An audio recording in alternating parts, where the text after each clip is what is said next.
其實我一啲實力都冇，我係偶像派嘅。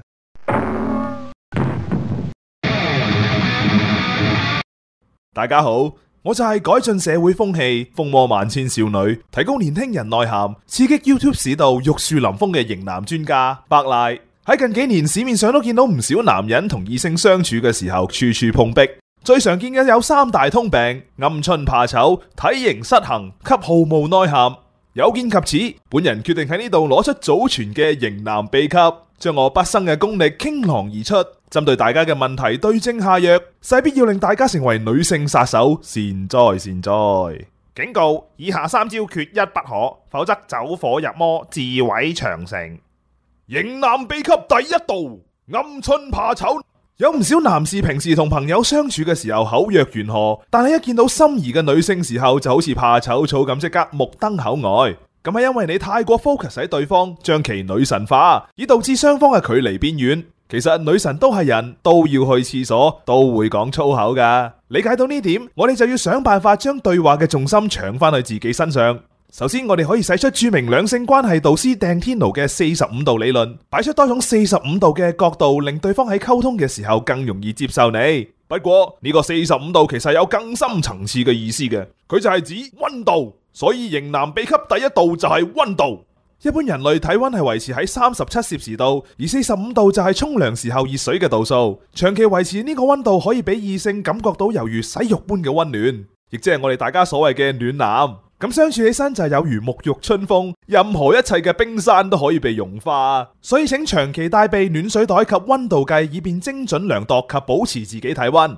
型男秘笈第二度：體型失衡。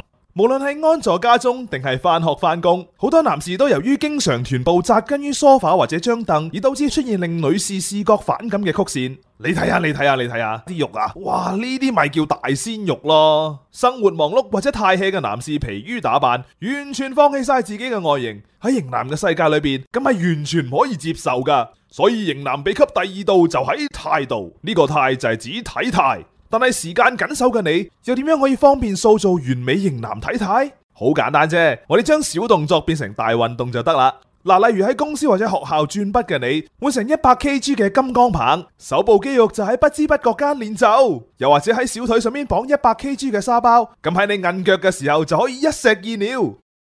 其次，優美嘅體態可以由衣着上面體現，例如呢幾年流行嘅 hipster 復古系列，我哋型男當然唔可以輸俾佢啦。我哋要更超前，就要着得更舊。如果人哋係着啲90年代嘅復古波鞋，你就問你老豆借佢70年代着過嘅喇叭褲。如果人哋着嘅係19世紀初英倫風，你就要着14世紀黑死病瘟疫風。如果人哋玩嘅古希臘神話風，你就要着創世紀亞當夏娃風。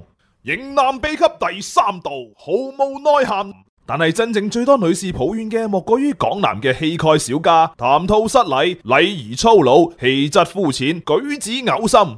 問題嘅根源係內在嘅，所以拋卻進修外表呢啲膚淺嘅審美，一個型男真正最吸引女性嘅度，就莫過於內在嘅風度。所以型男秘笈第三度就喺風度。轉頭紋係應該要展露出華麗優雅體態嘅同時，又不失霸氣咁樣表現埋紳士風度。所以我哋唔可以錯過任何異性最無助、最無力嘅時候。例如我哋要高速咁樣將 office 嘅飲水機啲水飲晒，趁女同事苦於冇水飲嘅時候，以古希臘雕塑家米龍嘅雕塑擲鐵餅者方式去換水。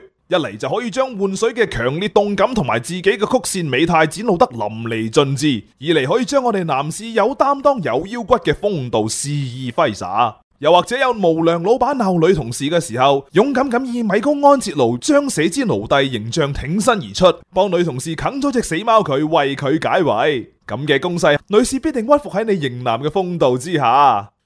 黐線係啊，又係我白賴啊！喺成為型男嘅過程裏邊，就會成日聽到一啲好似上面咁膚淺、咁無厘頭嘅錯誤建議。冇錯啦，搞咁多嘢做咩啫？要成為真正吸引女士嘅型男，只需要做到個樣整齊咪得咯。真正嘅型男3個度就係潔淨度、清爽度、保濕度。所以大家跟住我做，我洗、我爽、我潤，即係大家洗面、爽膚、潤膚就得啦。呢3步缺一不可。學我啦，所以用萬壽雷敦男士護膚秘笈，逐漸變型又得，立即變型又得，得咗。